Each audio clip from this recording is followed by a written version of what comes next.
9, 8, 7, 6, 5, 4, 3, 2, 1.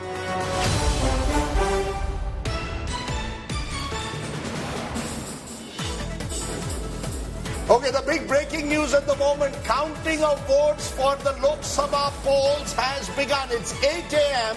and here on India Today, over the next few hours, you're going to see the biggest exercise in the democratic world play out in front of you. So wherever you are, whichever corner of the country, from Kashmir to Kanyakumari, from Kohima to Kozhikode, this is the place to be.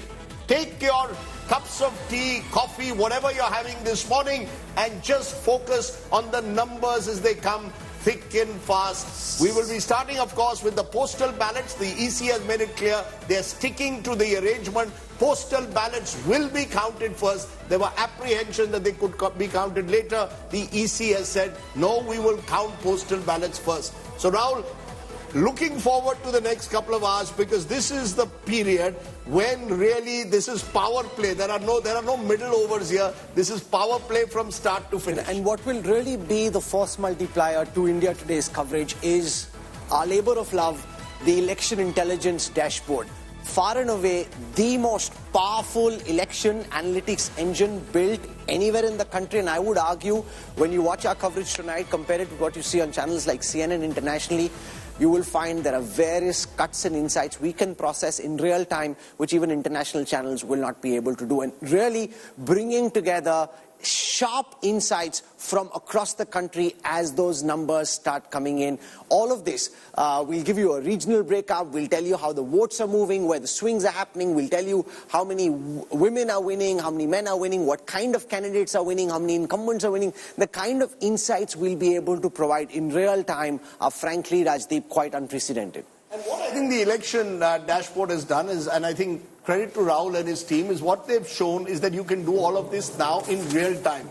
There used to be a time, and in the early years when I did television on TV, it was a 3-day affair, and it was in between Chaya Geet and films. We would start on a Monday, let's say, the results would come on a Wednesday, and it would be a slow, gradual process, like a test match. And in between the test match, you had long rest days where films would be shown. Mughal-e-Azam was shown, and there was a day when Mughal-e-Azam actually had higher ratings than we even had. What do you prefer? Do you prefer those days or do you prefer this? Look, I have to adjust with the time. Samay ke saath saath, hawa ke saath saath, ghata ke sang sang o saathi chal.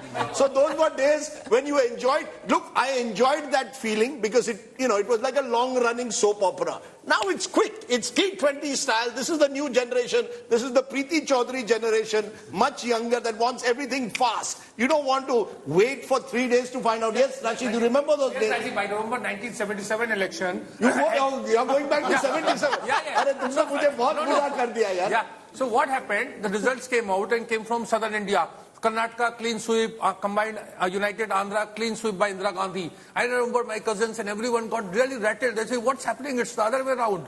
No, but I'll tell you the classic story. The 3-day election, 1996. It was only on the 3rd day, and at the Congress headquarters, Kamal Nath, who had then been not allowed to contest because his name had come in the Hawala case, he rings me up on the 3rd day when he knows Narasimha Rao is losing and saying, I don't care, I'm coming to the Congress headquarters.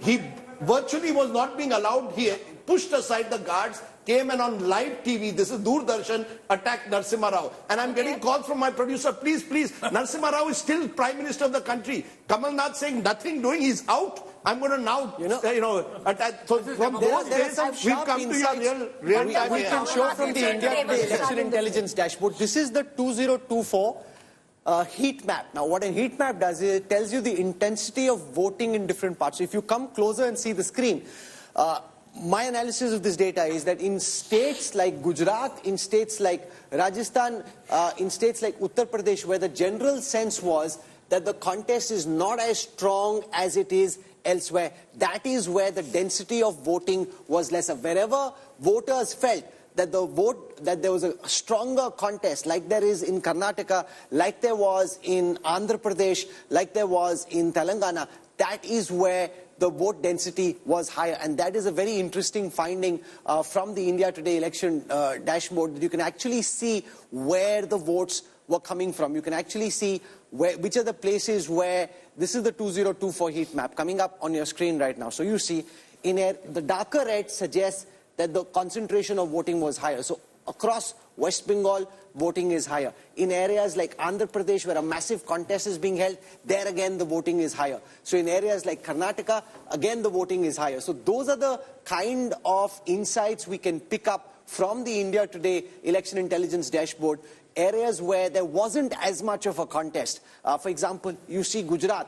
You know, people don't see the same reason, the same desire to vote, because they think, Rajdeep, that it's kind of known. So this tells you, wherever there's a pitch contest, you see darker shades of red and of saffron. In areas where the contest doesn't seem as intense, the voting intensity is lesser. And that's just one of the interesting aspects. The other is the gender equation.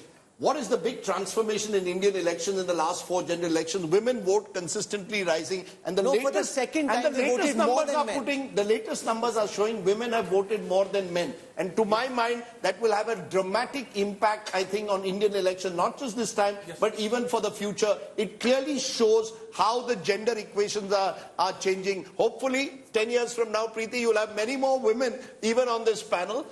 And that's India. The Mahila factor is going to become more and more important in Indian elections. Before you respond to that, just to say the 0-1 that we are saying, the 1 seat, remember, is gone to the NDA, which is Surat. Remember, there was no contest there. That's the 1 seat that's already been declared to the NDA. The India Alliance, the 1 seat that is coming at the moment to the India Alliance at the moment is coming from the state of Kerala. But go ahead. No, I mean, the woman vote matters. You talk about there'll be more, in 10 years, there'll be more women on this panel. It could have happened this time around, Rajdeep. It's the mindset. It is the mindset. You guys, that's a good pushback.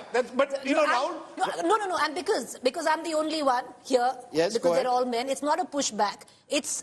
You've never given us space on the table. You've got to push you. That's the only way. The only way you're talking about the woman vote is because now it's a monolith constituency of its own. Otherwise, you would have never spoken of it the way you did. Okay, we agree with you, Preeti, all the way. The Mahila matters, Rahul Verma, more than ever before in an Indian election. That will be a critical factor, perhaps. But always kingmaker, never quite the king. You all are the queen makers, but go ahead.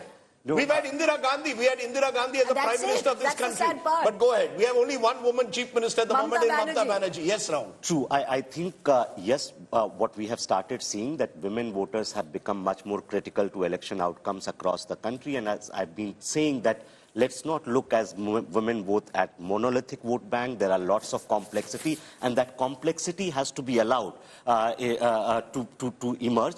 But what remains to be basically seen, whether these voters can also convert into voices and leaders. They are given more tickets to contest, given more party positions, and they are voted to power. Unless some of those things changes, they will be just... by 2029, we might have women reservation bill actually, seeing the light of the day, and we see actually a third of the women parliamentarians. Absolutely. So that will be another transformative moment in Indian politics. I think the women thing is very interesting. You were mentioning about women voters. So whether welfareism is linked to women, sort of voting pattern, and whether state governments can score over it.